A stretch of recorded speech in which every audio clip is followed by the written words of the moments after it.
Hey guys, welcome back to my channel. I am Jordan and this is Common Thread.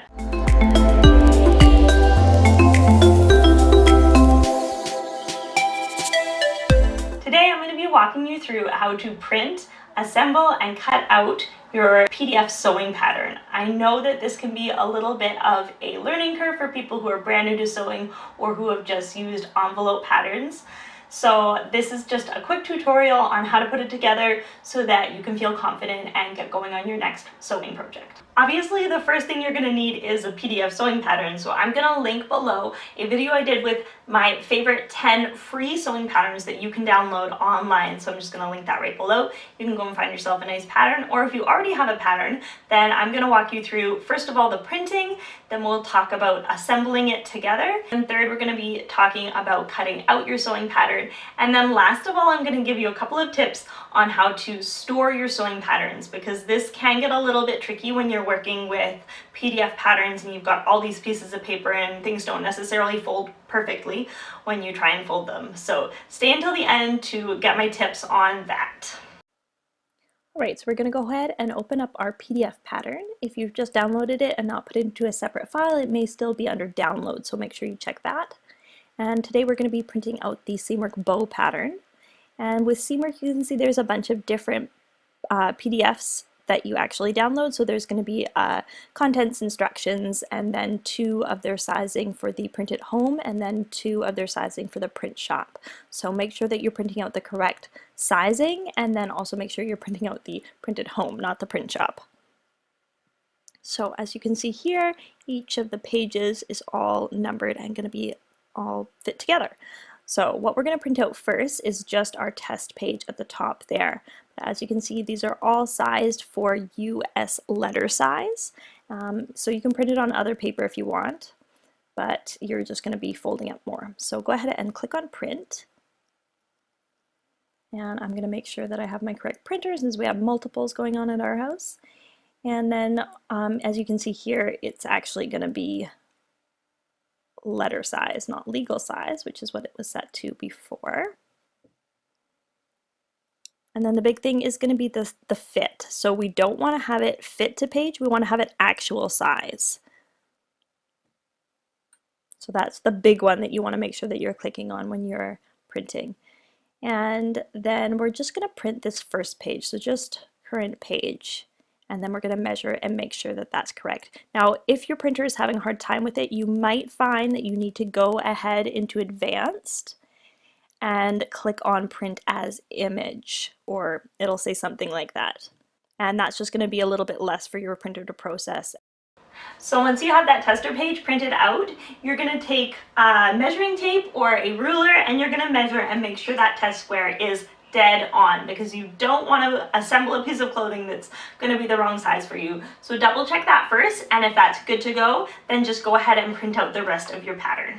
Now that you have your pattern all printed out, we're going to start assembling. So there are lots of different ways that people assemble their patterns. I think we all have our own tips and tricks about it. So I'm going to show you my way and the way that's been working really well for me for the last few years.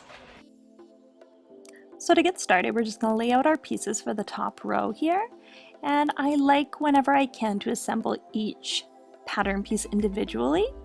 Sometimes that isn't possible, but whenever I can, that's what I like to do. I just find it less overwhelming. So I'm setting aside pieces for a different pattern piece there, or pages for a different pattern piece. And then I'm lining up our pieces here so I can get a general idea of how all the papers are going to fit together. And as you can see with Seamwork patterns, it's all numbered, and then they have these little triangles, and those are what you're going to line up to get those pieces perfectly together. So what I like to do is I fold my edges down. Now some people will cut them. I find folding is quicker and it is easier to get a nice straight edge. And I fold from the back so that I can see exactly when I'm starting to fold over into that line. And then just line it up and tape it. Now what I did with this first page, I actually prefer to work on the right hand page and stick that. So folding the right hand page, sticking it onto the left side page.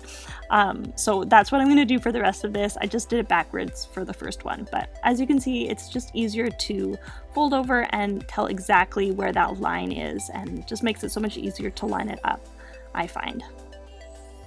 So I'm just going to go ahead and keep assembling this pattern. Now I've got the top row, and now I'm going to move on to the second row. Now this is where it gets a little trickier. That first page you are going to have to fold the top, and then the second page there you are going to have to fold the top and the side.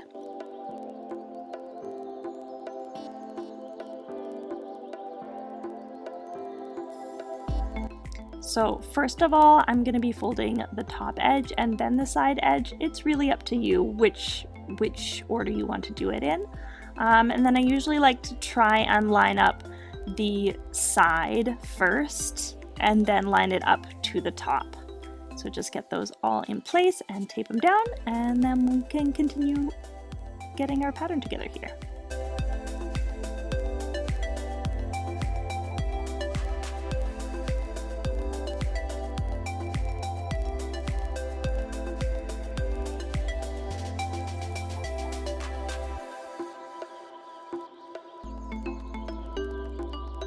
Now, as you can see, we've got this whole piece done.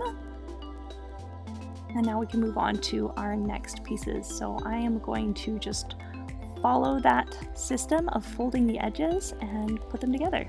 One little tip is that you can prep all of your tape before. This my mom taught me when I was learning how to wrap presents, and it certainly helps for assembling sewing patterns as well.